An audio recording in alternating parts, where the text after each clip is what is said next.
예, 한 주간 동안 평안하셨습니까? 예, 오늘도 마태복음 5장에 있는 말씀으로 함께 은혜를 받겠습니다.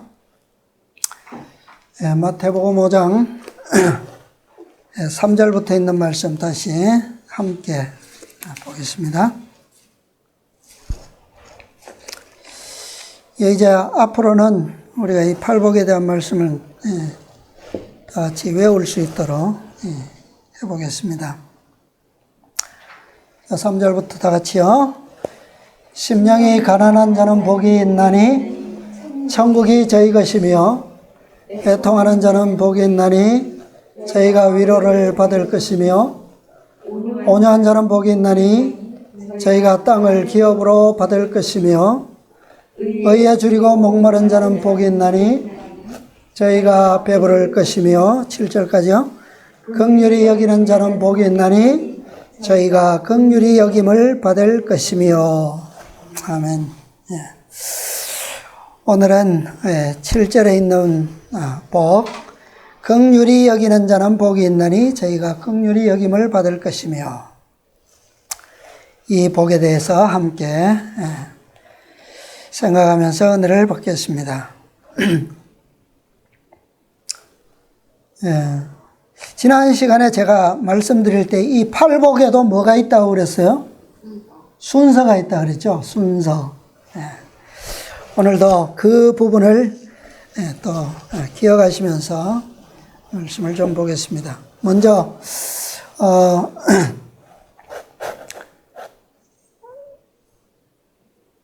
바이블 에코 1898년 2월 21일자인데요. 예.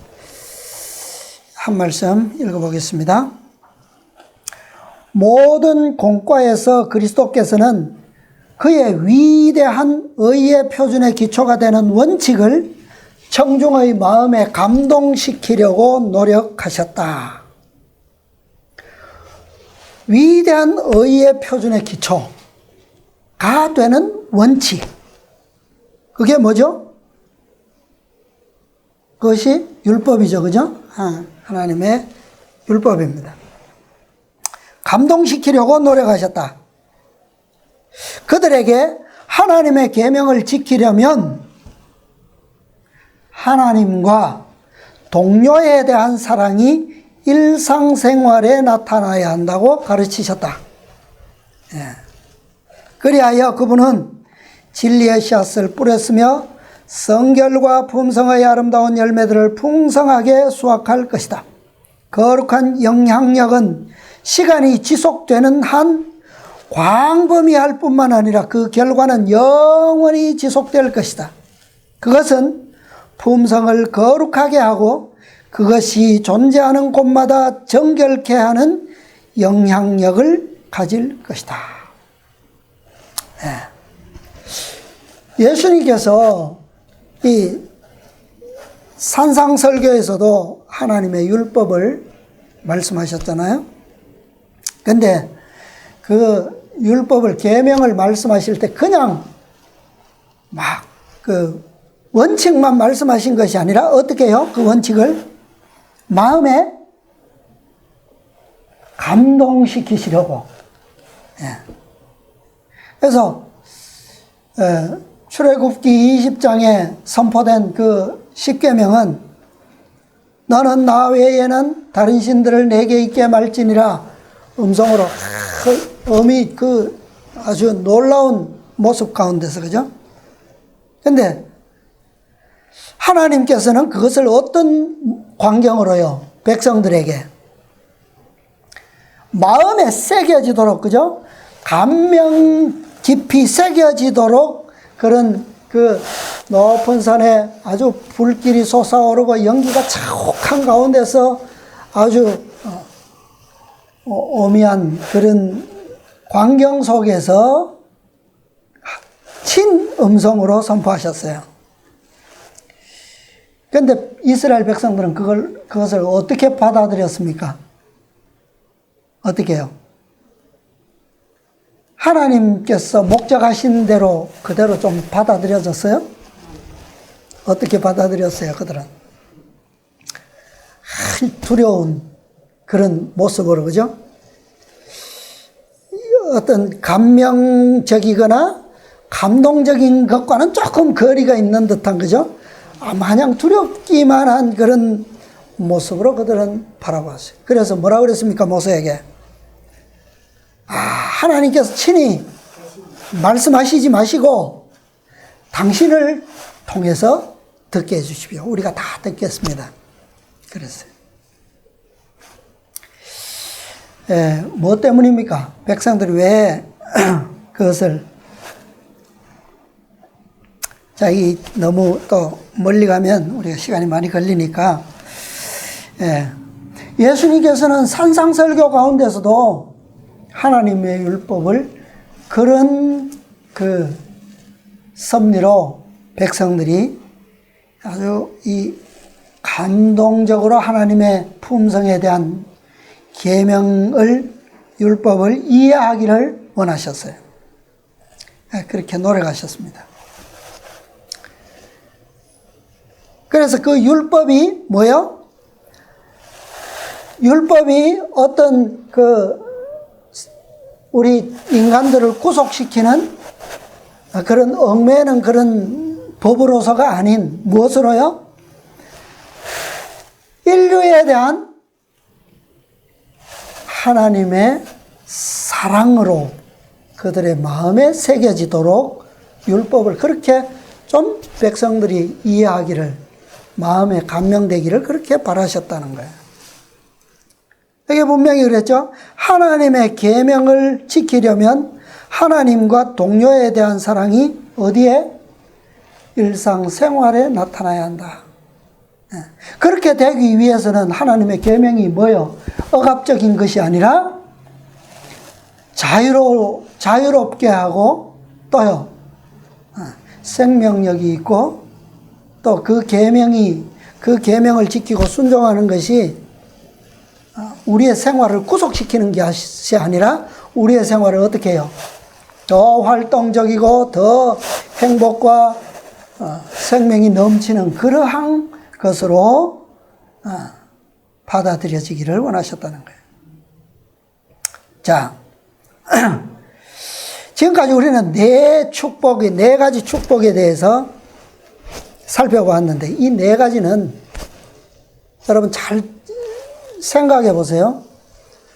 심령이 가난한 자는 복이 있나니, 그 다음에 애통하는 자는 복이 있나니, 온유한 자는 복이 있나니, 의에 줄이고 목마른 자는 복이 있나니. 대상이 있어요, 없어요? 이 복을 누리기 위해서 우리가 어떤 대상을 필요로 하느냐 이 말이에요. 이것을, 이 네 가지의 복. 심령이 가난하려면 어떤 조건이 필요해요? 자, 이 네 가지의 축복은 우리가 하나님을 사랑함으로 말미암아 얻을 수 있는 축복들이에요.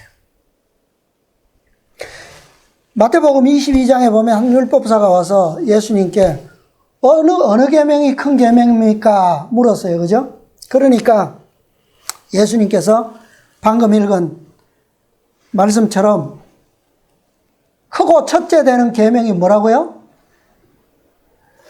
내 마음을 다하고 힘을 다하고 뜻을 다하여 주 너희 하나님을 사랑하라. 이것이 크고 첫째 되는 계명이요. 그렇게 말씀하셨어요. 자, 심령이 가난한 것. 누구 앞에서 말입니까? 우리 사람 앞에서요? 예. 죄를 슬퍼하는 자는, 애통하는 자는 복이 있나니. 누구 앞에서요? 예. 마음이 온유한 자는 복이 있나니. 누구 앞에서? 의에 줄이고 목말라 하는 자는 복이 있나니. 누구 앞에서요? 예. 이 네 가지의 특성은 하나님을 사랑할 수 있는 방법들을 의미한 거예요. 예. 그죠? 예수님께서는 산상설교에서 율법을 설명하시면서 어떻게 하면 이 백성들이 하나님을 사랑의 하나님으로 섬기게 할 수 있을까? 그런 분으로 이해할 수 있을까? 그런 분으로 마음에 감명될 수 있을까? 그것을 설명하셨는데 이 네 가지의 방법으로 설명하신 거예요. 심령이 가난하고 죄를 슬퍼하고 마음이 온유하고 의에 줄이고 목말라 하는 이 방법을 통해서 너희는 뭐 할 수 있다? 누구를 사랑할 수 있다? 하나님을, 아버지를 사랑할 수 있다는 거예요. 이 십계명의 두 계명 중에 첫째 되고 큰 계명에 대한 축복이 바로 이 네 가지의 복이에요. 그래서 내 마음을 다하고 목숨을 다하고 뜻을 다하여 주 너희 하나님을 사랑하라 하셨으니, 이 계명에 대한 순종은 바로 이 팔복의 첫 네 가지의 특성을 통해서 품성에 나타나도록 되어 있는 거예요. 하나님을 사랑하는 것, 우리가 안식일을 잘 지키고 또 예배를 잘 드리고 11조를 잘 내고 뭐 이렇게 하는 것만으로 하나님을 사랑한다고 할 수는 없죠. 분명히 없죠. 그죠? 네, 없어요. 우리가 하나님을 진실로 사랑할 수 있는 가장 좋은 방법, 그것이 바로 뭐예요? 하나님의 나라, 천국이 저희 것이며 하나님의 나라와 그 다음에 하나님의 위로와 하나님 하늘 땅의 기업과 하나님께서 주시는 의의 양식으로 배부르게 되는 것이라는 거예요. 이것이 뭐라고요? 하나님을 참으로 사랑할 수 있는 방법이다. 왜 그럴까요? 왜 이것이 하나님께서 우리를 위해서 축복하시는 방법들인데 왜 이것이 우리가 하나님을 사랑할 수 있는 가장 좋은 방법이 될까요? 하나님은 어떤 분이시기 때문에요? 하나님은 우리에게 아름답고 좋은 그분의 의의 축복들을, 그분의 의를 우리에게 뭐 하시기를? 무한히 주시기를 기뻐하시는 분이에요. 그죠? 예. 그분께서 아무리 창조주로서 능력이 많으시고 무한하실지라도 그것을 나타낼 대상이 없으면 무슨 의미가 있겠습니까? 그죠? 그분께서 아무리 사랑과 은혜가 풍부하실지라도 자비와 긍휼이 넘칠지라도 그 사랑을 나눌 대상이 없으면 무슨 소용이 있겠어요? 그래서 그 대상으로 우리를 뭐 하신 거예요? 창조하신 거 아닙니까? 그죠? 그러므로 그분의 사랑을 서로 교통할 수 있는 방법은 뭐다? 그분께서 원하시는 것, 그게 뭐예요? 우리에게 그분의 의와 아름다운 축복들을 우리에게 뭐 하시기를? 주시기를 기뻐하시는 거예요. 그것을 알고 우리가 받기를 원할 때 우리가 비로소 그분을 뭐 하는 것이다? 사랑하는 거예요. 그죠? 그러니까 무한하신 것을 가지신 분이 하실 수 있는 가장 최적의 사랑은 뭐예요? 그것을 뭐 하는 겁니까? 베푸시는 거예요. 베푸시는 거예요. 그것이 그분의 특성인데 그분이 하실 수 있는 건데 우리가 받기를 뭐 하면? 거절하면 그게 사랑이 되겠어요? 부모가 자녀들을 어떻게 사랑합니까? 부모가 자녀들을. 자녀들은 부모를 어떻게 공경하고 사랑하죠? 부모들이 아이들을 어떻게 합니까? 잘 양육하고 공부시키고 결혼할 때까지 모든 것을 왜 다 해줘요? 왜? 그것이 자식을 뭐 하는 방법이기 때문에, 사랑하는 방법이기 때문에 하잖아요. 아이들이 할 수 없는 것을 부모가 가진 것과 능력을 통해서 해주는 것이 뭐예요? 그게 사랑이라는 거예요. 좋은 것이 아닌 해로운 것을 아이들에게 해주기를 바라는 부모도 있습니까? 없잖아요. 아이는 어떻게 합니까?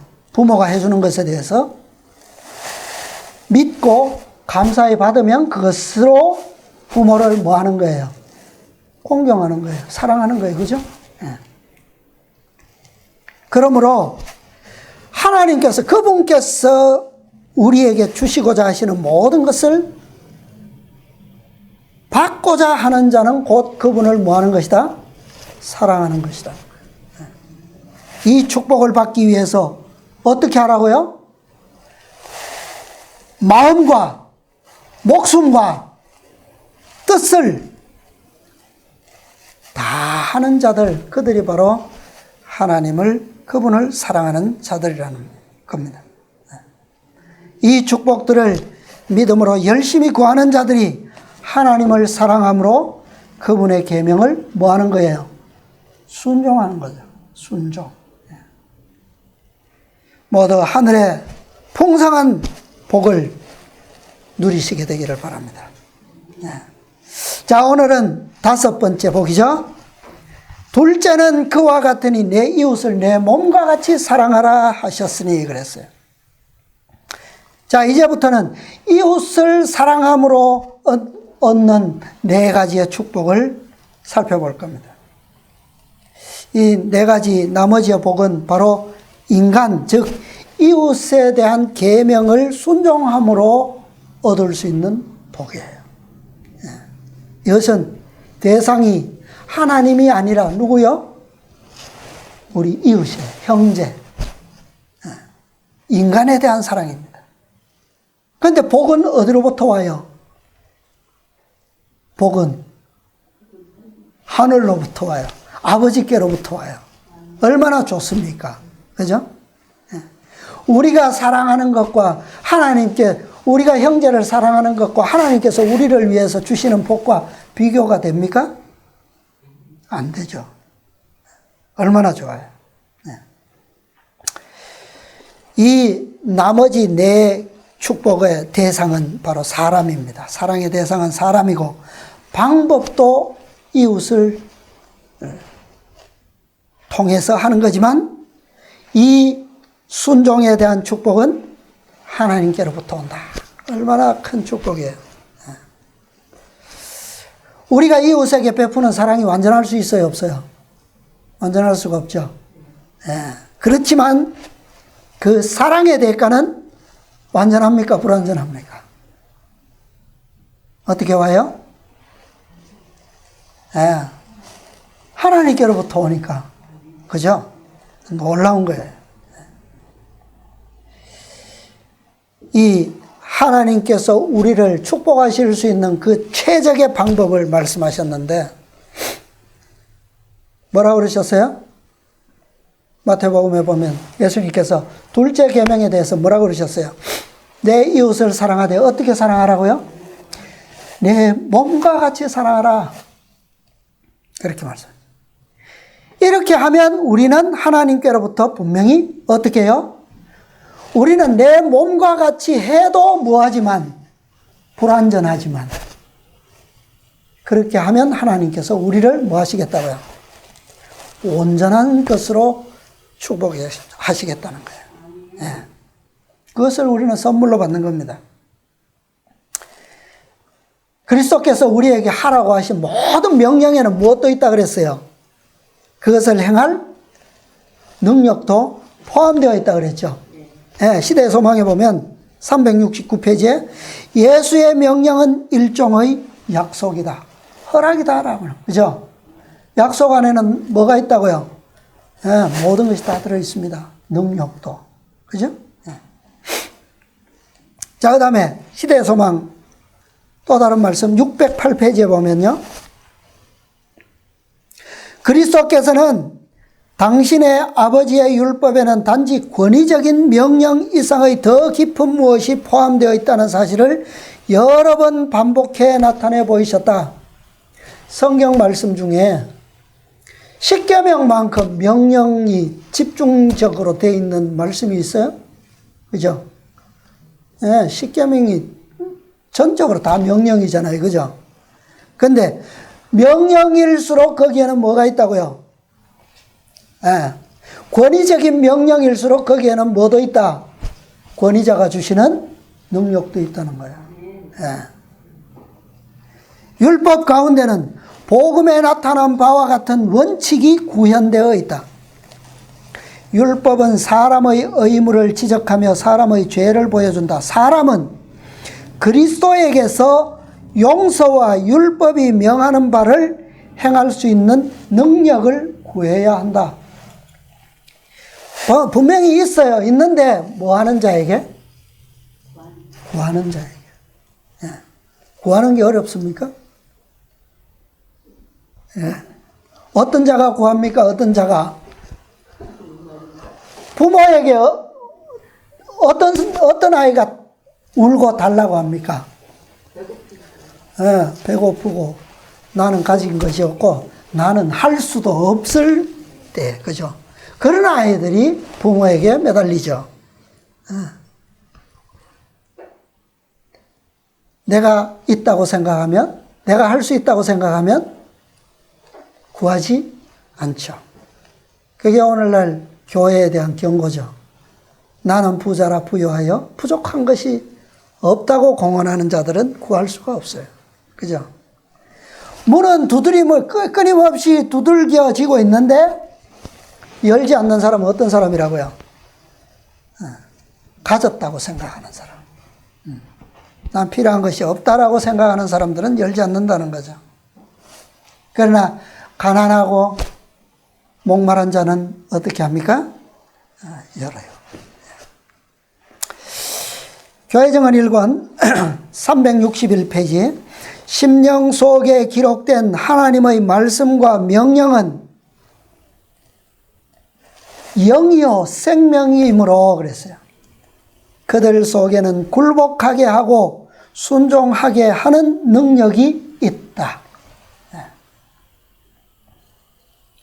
명령의 말씀에는 영이요 생명이기 때문에 그 안에는 그 굴복하게 하고 순종하게 하는 능력이 있다. 그런데 그런 말씀들이 마음에 뭐 되어야 한다고요? 기록되어야 한다. 기록되지 않는 말씀은 이리 와서 이리 나가는 것과 같죠. 그죠? 기록된 것만이, 자, 부모가 아이들에게 막 잔소리 같은 똑같은 말을 되풀이하죠. 근데 그것이 마음에 새겨져 있으면 되풀이할 필요가 있어요, 없어요? 더 이상 하지 않죠. 그죠? 왜? 이미 그것은 스스로 하고 있기 때문에. 그러나 계속 똑같은 소리가 되풀이되고 있다고 하는 것은 뭐 되지 않았다는 거예요? 기록되지 않았다는 거예요. 그죠? 네. 하나님의 말씀은 기록될 때에 뭐가 된다? 영이요 생명이 된다고 그랬어요. 네. 그것이 구하는 자들의 특성입니다. 자, 긍휼히 여기는 자는 복이 있나니 저희가 긍휼히 여김을 받을 것이며. 산상보훈에 보면 이 긍휼히 여기는 자의 복에 보면 긍휼히 여기는 자는 불쌍한 자들, 고난 중에 있는 자들, 압박당하는 자들에게 동정을 보이는 사람들이다. 네. 자, 이것도 뭐 되었기 때문입니까? 그리스도의 품성이, 그 마음이, 그죠? 우리 속에 뭐 되었기 때문에? 기록되었기 때문에 나타날 수 있는 거죠. 어떤 자들에게 특별히 불쌍하고 고난 중에 있고 압박당하는 자들, 그런 자들에게 긍휼히 여기는 마음을 나타내는 그들에게, 그들로부터 긍휼히 여김을 받는 것이 아니라 누구로부터요? 우리는 그들에게 작은 동정심을 나타냈을 뿐인데 우리가 받는 것은요, 무한하신 용서와 자비를 가지신 분의 동정심과 긍휼함을 입게 되겠다는 거예요. 뭐 비교될 수 없는 축복 아닙니까? 비록 단어는 같지만 그러나 그것을 통해서 우리의 마음에 오는 축복은 어때요? 이건 뭐 비교가 안 되는 거죠. 자, 영문시죠. 구호봉사 15페이지의 말씀입니다. 주 예수께서는 긍휼히 여기는 자는 복이 있나니 저희가 긍휼히 여김을 받을 것이며 라고 말씀하셨다. 오늘날처럼 자비심을 발휘해야 할 필요가 있었던 때는 일찍이 없었다. 그렇습니까? 정말 세상에는 물론 과거에도 오늘날이 있었죠. 그 세대 사람들에게는 오늘날이겠죠. 오늘 우리에게 이 말씀이 온 것은 오늘 우리에게 필요성이 있다는 겁니다. 그렇죠? 우리들 주변에는 가난한 자와 재난당한 자와 괴로워하는 자와 슬퍼하는 자와 멸망해가는 자들로 가득 차 있다. 정말 너무 많아요. 너무 많아. 인간의 마음에 자비와 사랑의 속성이 끊임없이 발휘되도록 하기 위하여 가난한 자들이 항상 우리와 함께 있도록 하나님께서는 당신의 섭리로서 사건들을 지배해 오셨다. 인간은 그리스도의 친절과 동정심을 개발해야 한다. 슬퍼하는 자와 고통받는 자와 궁핍한 자와 괴로움을 당하는 자들로부터 자신을 분리시키고자 해서는 안 된다. 여기에는 인간은 그리스도의 친절과 동정심을 개발해야 한다. 우리가 지금까지는 선물로 다 된다고 했는데 여기는 개발해야 된다 그랬네요. 왜요? 예수님께서 개발하신 품성이 곧 우리에게 주시는 선물이라고 했는데 그런데 우리가 또 무엇을 개발해야 한다고요? 무엇을요? 자, 그것이 그 선물 속에 없습니까? 예수님께서 개발하신 그 선물 속에 그 마음이 없어요? 긍휼히 여기는 마음. 있죠. 그런데 우리는 뭘 개발해야 됩니까, 그럼? 그거를 활용을. 예.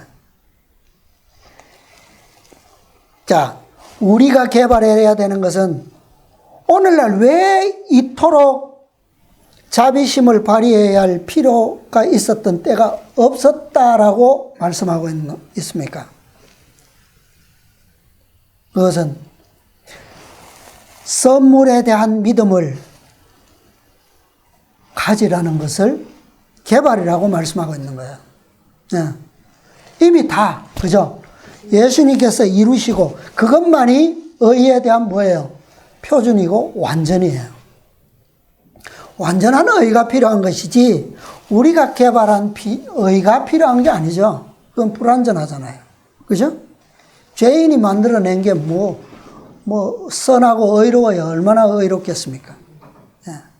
그리스도께서 이루신 것이 야말로 진짜 의고 우리에게 필요한 거잖아요. 네. 우리에게 개발하라고 말씀하시는 것은 뭐예요? 그분의 의를, 완전한 의를 우리가 선물로 주셨다고 했는데 그것에 대한 무엇을요? 믿음을 개발하라고. 믿음. 네. 믿음은 뭐라고 그랬어요? 바라는 것에 실상이요. 보지 못하는 것에 증거다. 자, 우리가 보는 개역성경에는 보지 못하는 것이다 그랬는데 보지 못하는 게 아니라 보이지 않는 것의 실상이다 그랬어요. 증거라 그랬어요. 보이지 않는 것. 우리 인간의 육신의 눈으로 볼 수 없을 뿐이지 보이지 않을 뿐이지 실제로는 그것이 존재한다라고 하는 거죠. 그죠? 예. 그래서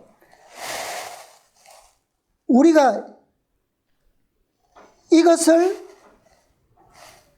실상을 보지 못하고 바라지 않고 보지 못하는 이 증거를 보지 못하는 이 성취되지 못한 믿음, 그것은 믿음이 될 수가 있어요, 없어요? 없어요. 실제로는 그것이 존재하기 때문에, 보지 못하는 것이 아니라 보이지 않는 것이기 때문에, 실존은 있기 때문에 믿음으로 우리가 그것을 성취하지 못하면 그 믿음은 믿음이 아니라는 거예요. 그죠? 뭘로 그러면 실상이 되고 뭘로 증거가 됩니까? 무엇으로? 그것이 바로 우리의 믿음을 뭐함으로요? 나타냄으로. 자, 산상본 23페이지. 생애 자체가 고통스러운 투쟁이 되는 사람들이 많이 있다. 그들은 늘 부족을 느끼며 괴로워하고 불신을 나타낸다. 자신들에게는 감사할 것이 아무것도 없다고 생각한다. 계속 투쟁하는 고독한 많은 사람들에게 있어서 친절한 말과 동정의 표정과 감사의 표시는 마치 목마른 사람에게 냉수 한 그릇과 같을 것이다. 동정의 말 한마디, 친절한 행동 하나는 피곤한 어깨에 무겁게 지워져 있는 짐을 치워줄 것이다. 따라서 사심이 없는 모든 친절한 말과 행동은 잃어버린 인류를 위한 그리스도의 사랑의 표현이다. 이 사랑이 뭐 될 때만, 표현될 때에만 그게 뭐예요? 그게 믿음의 실상이고 믿음의 증거예요. 그죠? 그런데 그것이 어떻게 표현되어야 된다고요? 어떻게 나타나야 된다고요? 그 사랑이 그리스도께서 나타내신 것처럼. 자, 그리스도께서는 어떻게 나타내셨다고요? 사심이 없는 그랬어요. 그죠? 사심이 없는. 자, 그 다음에 그 앞에 산상본 21, 22페이지입니다. 사람은 날 때부터 뭐가 없다고요? 냉랭하고 어둡고 사랑이 없다. 날 때부터 없다는 거예요. 그러므로 사람이 자비와 용서의 정신을 나타낼 때는 그것은 언제나 자기 스스로 그렇게 하는 것이 아니라 그의 마음에 역사하시는 성령의 감화를 통해서 하게 되는 것이다. 그러니까 우리에게 없는 것을 그분께서 우리를 위해서 주시는 그것을 우리가 뭐 하면요? 믿고 주장하면. 그죠?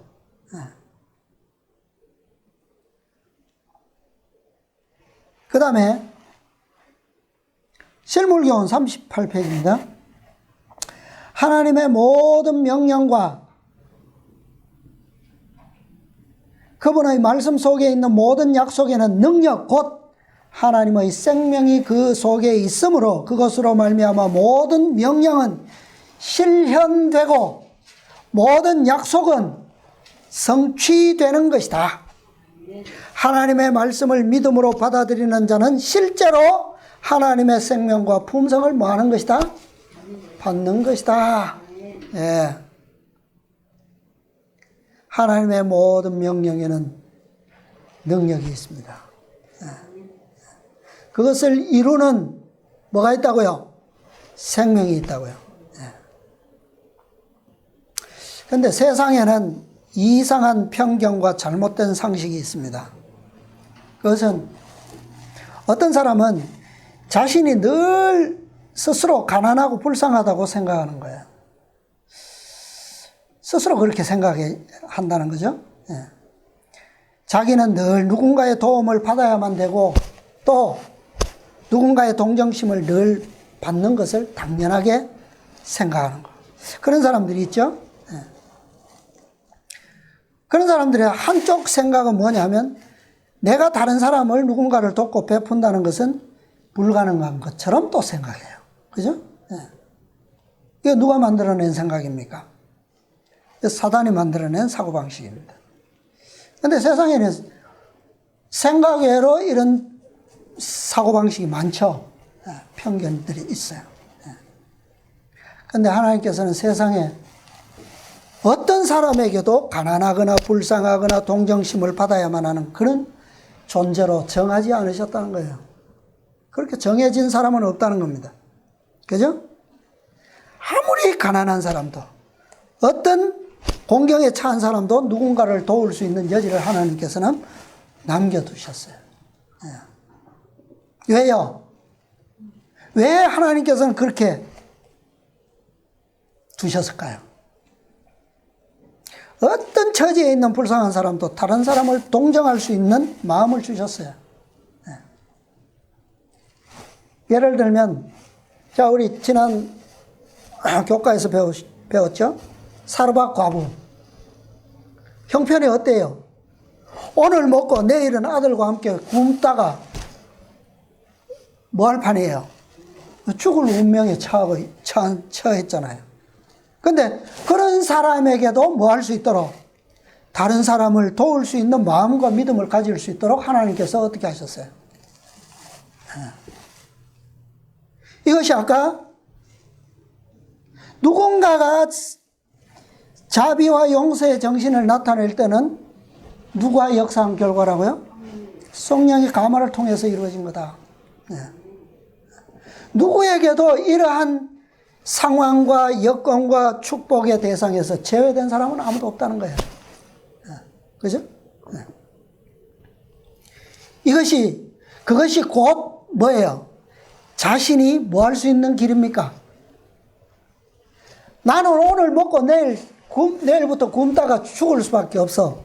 그런데 오늘 내가 먹을 수 있는 이 하나의 빵, 이것을 나누는 방법이 그가 뭐 할 수 있는, 살 수 있는 유일한 길이었어요.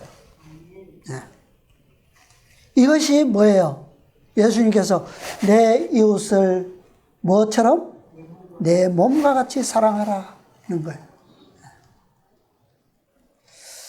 세상에는 셀 수 없이 많은 사람들이 이 예수님의 가르침대로 사노라고, 사랑을 실천하노라고 하고 있죠. 그런데 과연 이 중에 자신의 몸을 사랑하는 것과 똑같이 그렇게 사랑하는 사람이 얼마나 되겠습니까? 머리로는 너무나 잘 알고 있죠. 그죠? 근데 실제로 몸이 됩니까? 안 돼요. 마음이 됩니까? 안 됩니까? 네. 만일 진짜로 그렇게 순종했더라면, 머리가 가리키는 대로 마음이 순종했더라면 어떻게 됐을까요? 이 세상에. 예수님께서는 벌써 오시지 않았을까요? 네. 세상은 벌써 끝났을 거예요. 그죠? 네. 그럼에도 불구하고 오늘날 대부분의 그리스도인들조차도 자신들을 속이는 사랑을 하고 있다는 거예요. 참. 그러니 얼마나 예수님께서 이 축복을 받기를 얼마나 간절히 바라시겠습니까? 우리에게. 그죠? 정말 하나님의 남은 백성이라고 하고 대표자라고 공언하는 오늘 우리에게서 이런 사랑이 나타나기를 얼마나 고대하시겠냐고요. 자, 십계명의 완성이 뭐라고요? 사랑. 근데 어떤 사랑입니까? 그 사랑은? 온전한 사랑이죠. 그 온전한 사랑은 자부정이라고 하는 그 원칙 안에서만 가능하죠. 네. 아까 예수님께서 어떻게 하셨다고요? 사심 없이 나타내셨던 사랑, 그죠? 이게 그리스도께서 보여주신 원칙이에요. 그분을 통해서 나타난 사랑, 그 품성만이 하나님의 완전하신 품성이에요. 그러므로 이 팔복의 축복 또한 이 원칙 안에서만 성취될 수 있다는 것을 우리는 오늘 기억해야 합니다. 이 원칙 안에서, 자부정의 원칙 안에서만 이 축복도 성취될 수 있다는 거예요. 이것을 활용하고 개발할 수 있도록 하기 위해서 우리 중에 어떤 사람들을 두셨다고요? 대상이 있어야만 가능할 거 아닙니까? 그죠? 가난한 자들, 슬퍼하는 자들, 고통당하는 자들, 압제당하는 자들, 예. 무수히 많은 다른 상황과 형편 가운데서 불이익을 당하고 정말 진리, 영생의 위로와 축복을 필요로 하는 그런 동정심과 긍휼을 바라는 자들이 얼마나 많습니까? 자, 편지 117, 1899년 기도력의 말씀 같은데요. 내 이웃이 누구오니까? 누굽니까?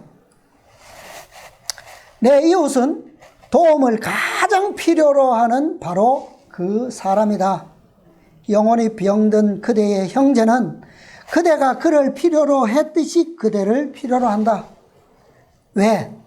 그는 자신을 동정하고 도와줄 수 있는 자신처럼 연약했던 자의 경험을 필요로 한다. 자신의 연약함을 아는 바로 그 지식이 그러한 자를 도와 연약함에 처한 다른 사람들을 도와주게 한다. 그죠? 그렇잖아요. 동병상련이라고 아파본 사람이 아픈 사람 동정할 수 있잖아요. 그죠? 가난해 본 사람이 자수성가하면 어떻게 합니까? 다 기부하고 돕고 그러죠. 자식들에게 안 물려주죠. 어떻게 합니까? 다 사회에 기부합니다. 우리는 그런 것은 굳이 따라할 필요는 없어요. 우리는 뭐가 필요합니까? 어떤 사랑이 필요해요? 네, 구원을 주는, 영생을 줄 수 있는 그런 긍휼과, 그죠? 그런 위로와 그런 자비가 필요하다는 거예요. 물론 그것은 무엇과 함께 우리가 세상에 살아있는 동안 형편에 처한 것을 헤아림과 동시에 나가야죠. 한 가지만 돼서는 안 되죠. 예수님께서 그러셨잖아요. 헐벗은 자에게 가서 더웁게 하라. 그러면 된다고요? 굶주린 자에게 가서 배부르게 하라. 됩니까? 요즘 애들 그러죠. 옛날에 배고파서 이것도 뭐 풀뿌리도 캐먹고 뭐 라면 끓여 먹지. 예. 그거하고 똑같은 얘기잖아요. 그죠?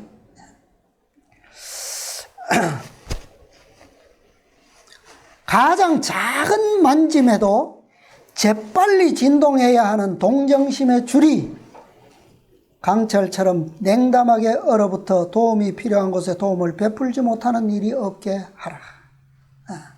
오늘 하나님의 백성들, 남은 백성들은 어떤 마음이 되어야 된다고요? 이 동정심에 대한 민감성이 어떻게 해요? 가장 작은 만짐에도 재빨리 진동해야 된다.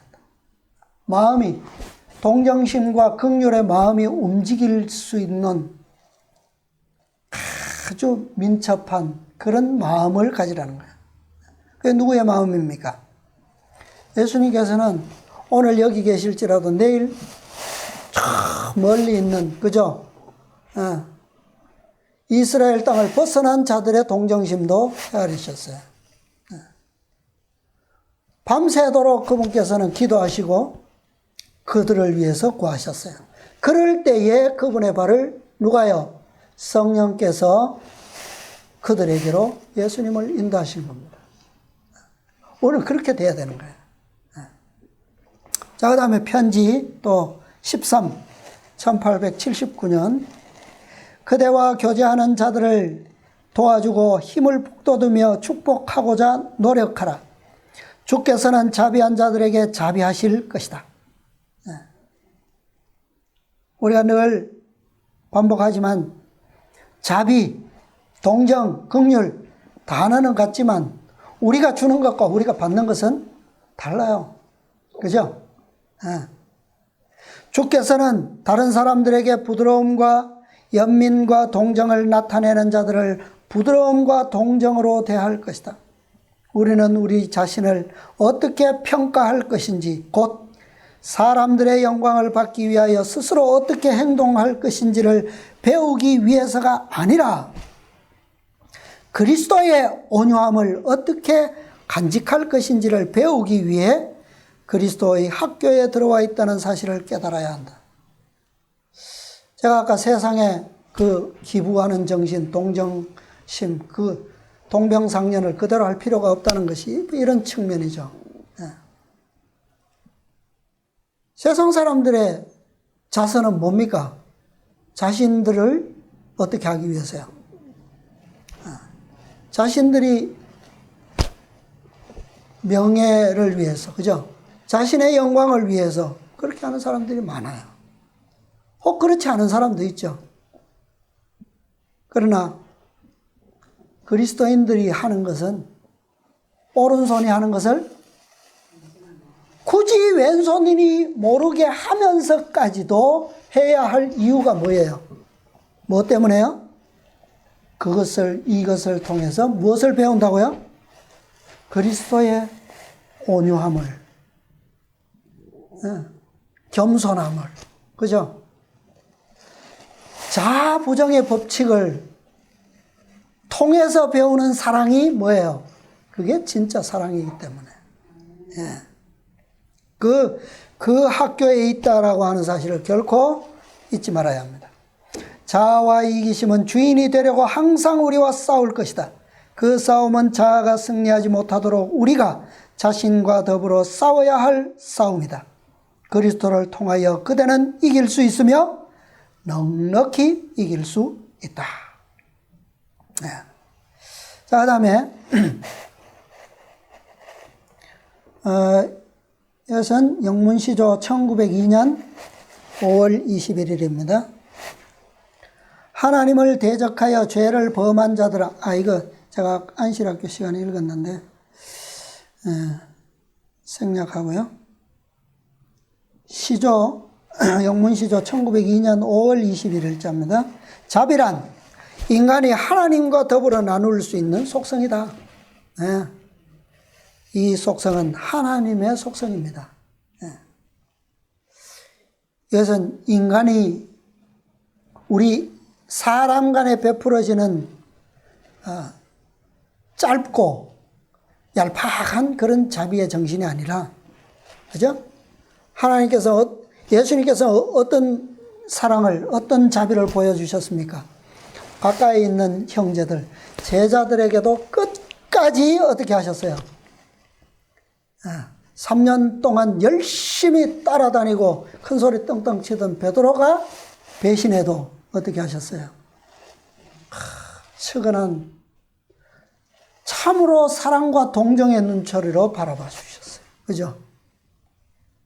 너 왜 그랬니가 아니죠? 그 다음에 그분도 모르시고 상대방도 예수님을 모르시는 정말 이방인의 땅에 있는 그 무수한 불쌍한 영혼들을 위해서도 예수님께서는 자신의 몸을 십자가에 내주셨어요. 그게 예수님의 사랑입니다. 자비예요. 그죠? 우리는 동정과 자비를 베풀 때 꼭 무엇을 생각합니까? 내가 이렇게 하면 무엇이 돌아올까?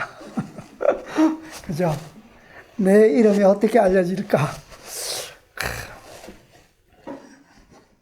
이것은 하나님의 속성으로서의 자비심이 아니에요. 그죠? 그리스도께서 행하신 것처럼 사람은 거룩한 팔을 붙잡고 거룩한 능력과 더불어 교통할 수 있다. 우리에게는 우리 동료를 위하여 행할 수 있는 자비의 봉사가 주어졌다. 이 봉사를 행함에 있어서 우리는 하나님과 더불어 일하고 있다. 하늘에 계신 우리 아버지의 자비하심 같이 우리가 자비하게 되는 것은 훌륭한 일이다. 이것보다 우리에게 더 가치 있는 일은 없어요. 그죠? 하나님과 함께 일하고 하나님과 함께 영혼들을 하늘로 인도하는 그런 일이에요. 하나님의 속성을 나누는 일입니다. 마지막 필요한 시간에 이런 사람들은 마지막 필요한 시간에 자비한 자는 동정심이 많은 구주의 자비 안에서 피난처를 찾을 것이며 영원한 거처에 영접을 받을 것이다. 우리의 베푼 동정심과 우리의 베푼 긍휼한 정신이 지금 당장 우리가 받지 못할 수도 있어요. 그죠? 그런데 언제는요? 언제 받게 된다고요? 정말 필요한 마지막 그 순간에. 그때가 언제입니까? 확실한 거는 이거예요. 예.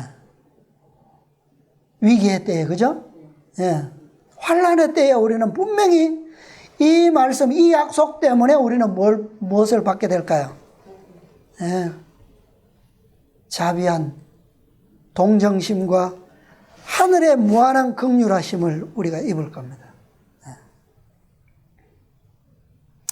산상보훈 22페이지요. 긍휼히 여기는 자는 신의 성품에 참여하는 자들이다. 아까 그랬죠? 예. 하나님과 더불어 나눌 수 있는 속성이다 그랬어요. 그러므로 그들 안에는 하나님의 자비로운 사랑이 나타난다. 무한한 사랑이신 하나님과 일치되는 마음을 가진 모든 사람은 다른 사람을 교화시키기 위해서는 힘을 쓰되 남을 정죄하지는 않는다. 하나님은 그죠? 그들을 변화시키기 위해서, 돌이키기 위해서 그분의 선하신 모든 형상을 보이시지만 정죄하는 일에는 동시에 그렇게 하지 않는다는 거예요. 정죄하지는 않는다.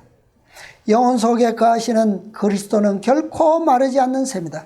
그분께서 거하시는 곳은 어디나 자비가 흘러 넘치게 될 것이다. 사람들이 그렇잖아요. 우리 인간적인 자비와 동정심 나타낼 때 그때는 저 사람 대단하다 그랬다가 이 사람이 조금이라도 속보이게 되면 어떻게 돼요? 뭐라고 합니까? 그러면 그렇지. 하나님은 그리스도의 동정심은 결코 그렇지 않다 그랬어요. 그죠? 그 다음에 산상보훈 24페이지요. 하나님의 자녀들을 위한 봉사로 생애를 하나님께 바치는 자는 누구나 우주의 모든 자원을 마음대로 쓸 수 있는 분과 연결된다. 뭐 어렵지 않죠? 그분과 함께하면 그분의 것으로 우리는 모든 것을 할 수 있어요. 우리의 불완전하고 부족하고 보잘것없는 것으로 할 필요가 없습니다. 하나님의 무한한 창고에서 우리는 그분의 일을 할 수가 있어요. 그의 생애는 변함없는 언약의 황금고리로서 하나님의 생애와 하나로 이어진다. 주께서는 고통과 궁핍의 시간에 그를 잊지 않으실 것이다. 엘리야처럼 그죠? 나의 하나님이 그리스도 예수 안에서 영광 가운데 그 풍성한 대로 너희 모든 쓸 것을 채우시리라. 예수님의 제자들이 나가서 사명을 할 때, 성취할 때 그들 자신의 것들로 한 게 없어요. 다 하나님께서 다 채워주셨어요.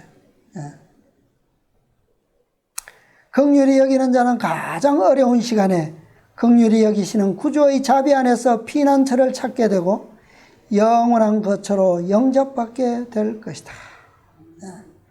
비록 그것이 우리의 눈에 가시적으로 보이지 않을지라도 우리는 마음의 평화를 누릴 수가 있죠.